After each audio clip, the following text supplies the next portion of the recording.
Hello বন্ধুরা, আসসালামু আলাইকুম। সবাই কেমন আছেন? আশা করছি ভালো আছেন। বন্ধুরা, আপনারা আপনাদের পিসি বা ল্যাপটপ যখন ওপেন করবেন, তখন যদি আপনাদের পিসি বা ল্যাপটপ আপনাকে ওয়েলকাম জানাতো, তখন বিষয়টা কেমন হতো? হ্যাঁ, অবশ্যই বিষয়টা খুবই ইন্টারেস্টিং হতো। তো আজকে আমরা ছোট্ট একটা সেটিংস এর মাধ্যমে দেখে নেব কিভাবে আমাদের পিসি বা ল্যাপটপ ওপেন করার পর আমাদের পিসি বা ল্যাপটপ আমাদেরকে ওয়েলকাম জানাবে। তো চলুন শুরু করা যাক।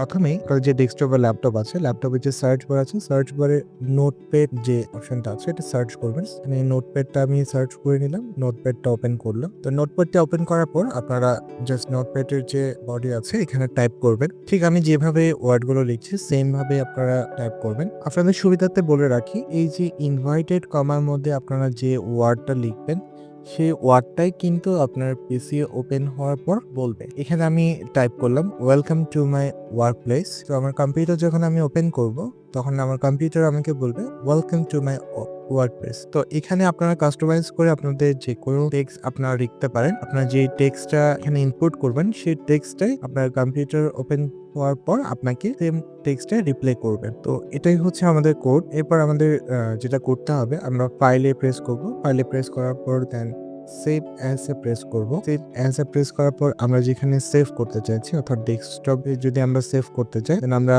একটা নেম দিব। সাপোজ আমরা এখানে ভয়েস লিখলাম। আমাদের যেটা করতে হবে, এখানে টেক্সট ডকুমেন্ট যে অপশনটা আছে এটাকে অল ফাইল করতে হবে। দেন ভয়েসের পর আমাদের একটা এক্সটেনশন লিখতে হবে, সেটা হচ্ছে .vbs। তো এখানে যে VBS কথাটা অবশ্যই মেনশন করতে হবে। VBS কথাটা মেনশন না করলে আপনাদের ফাংশনটা কিন্তু কাজ করবে না। আর অবশ্যই সেভ অ্যাজ টাইপ যেটা আছে এটা অল ফাইল সিলেক্ট করবেন। দেন আমরা সেভ করব। সেভ করার পর আমরা দেখতে পাবো এখানে ভয়েস নামে একটা অপশন চলে এসেছে। তো আমরা ফাইলটা সেভ করার পর দেখতে পাবো এখানে ফাইলটা চলে এসেছে। এরপর আমাদের নোটপ্যাডটাকে আমরা ক্লোজ করে দিব। দেন আমরা আমাদের যে সার্চ বার আছে, সার্চ বারে অথবা উইন্ডোজ প্লাস আর প্রেস করে রান যে অপশনটা আছে এখানে আসবো।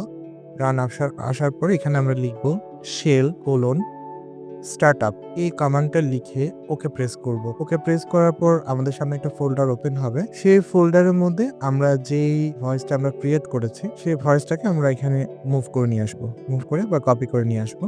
দেন আমরা ফাইলটাকে ক্লোজ করে দিব। আমরা সরাসরি আমাদের কন্ট্রোল প্যানেলে চলে যাব। তো কন্ট্রোল প্যানেলে যাওয়ার জন্য আমাদের সার্চ বারে আমরা কন্ট্রোল প্যানেল লিখে সার্চ করব। সার্চ করার পর ওপেন করব। এক্ষেত্রে আপনাদের কন্ট্রোল প্যানেলটা দেখতে এরকম হতে পারে, অর্থাৎ আপনাদের ক্ষেত্রে কন্ট্রোল প্যানেলটা যদি এরকম দেখায় তখন ক্যাটাগরি থেকে আপনারা লার্জ আইকন করে নেবেন। দেন আমরা সরাসরি সাউন্ড যে অপশনটা আছে সাউন্ড অপশনে চলে যাব। দেন সাউন্ড অপশনে যাওয়ার পর দেন অ্যাগেইন সাউন্ড অপশনে যাব। এখানে যে উইন্ডোজ ডিফল্ট যে সাউন্ডটা আছে এটা নো সাউন্ড করে দেব। নো সাউন্ড করে দেওয়ার পর অ্যাপ্লাই করে দিব। ওকে দেওয়ার পর দেন আমরা আমাদের পিসি বা কম্পিউটারটা একবার রিস্টার্ট করে দেখব। রিস্টার্ট করার পর চেক করে দেখব যখন আমাদের কম্পিউটার ওপেন হবে তো আমাদেরকে ওয়েলকাম জানায় কিনা।